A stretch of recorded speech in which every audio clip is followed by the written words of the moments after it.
આપેલ સંયોજનોમાં તેમની બેઝિકતાનો વધતો ક્રમ જણાવો.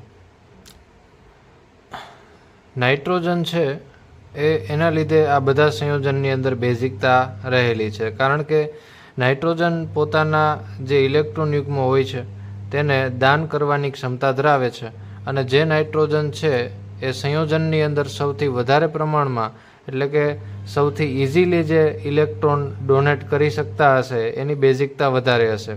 તો પહેલું બંધારણ આપણે જોઈએ તો પહેલા બંધારણમાં જે નાઇટ્રોજન આવેલો છે એના જે અબંધકારક ઇલેક્ટ્રોન યુગ્મ છે એ સંસ્પંદનમાં ભાગ લે છે.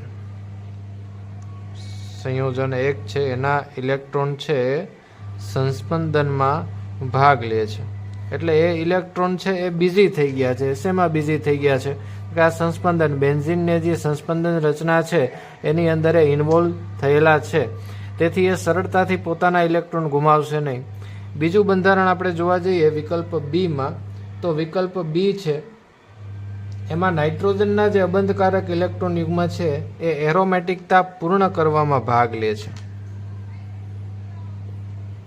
એરોમેટિકતા પૂર્ણ કરવામાં ભાગ લે છે, કારણ કે હ્યુકેલના નિયમ પ્રમાણે આપણે જોઈએ તો એકાંતરે દ્વિબંધ અથવા તો ઇલેક્ટ્રોન યુગ્મ આવેલા હોવા જોઈએ, એટલે નાઇટ્રોજનના જે ઇલેક્ટ્રોન છે એ પોતે જ એરોમેટિકતાની અંદર ભાગ લે છે. ડબલ બોન્ડ ઇલેક્ટ્રોન યુગ્મ, single bond, double bond, single bond, double bond, single bond electron યુગ્મ એ રીતે એકાંતરે આવેલું છે.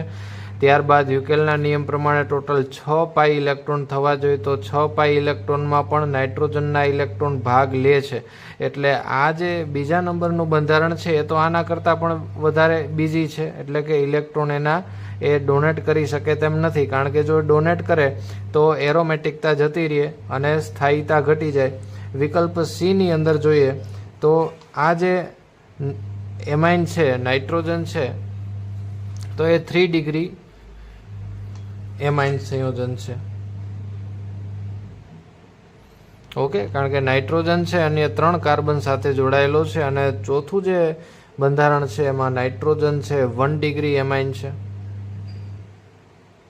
ઓકે, તો દેખીતી વસ્તુ છે કે નાઇટ્રોજન છે એ સરળતાથી ઇલેક્ટ્રોનનું દાન કેમાં નહીં કરી શકે, તો કે એ અને બી બંધારણ છે એ બંનેમાં નાઇટ્રોજન સરળતાથી પોતાનું યોગદાન આપી શકશે નહીં.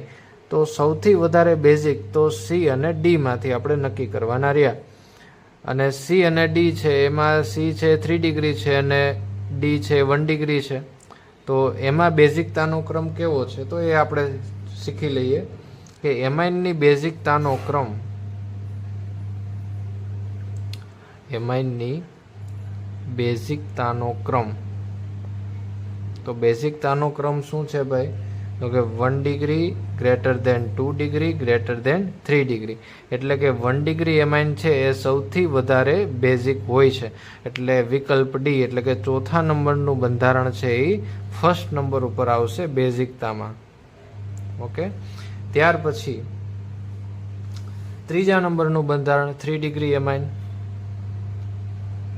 ત્યાર પછી હવે આ બેમાંથી આપણે નક્કી કરવાનું છે, તો આ નાઇટ્રોજનના ઇલેક્ટ્રોન તો એ દાન કરશે જ નહીં, કારણ કે સંસ્પંદનમાં એરોમેટિકતા પૂર્ણ કરવામાં ભાગ લે છે. એટલે એના પછી આવશે પહેલા નંબરનું બેઝિક, અને સૌથી ઓછું બેઝિક હશે બીજા નંબરનું બંધારણ. તો આ થયો એનો યોગ્ય ઉત્તર.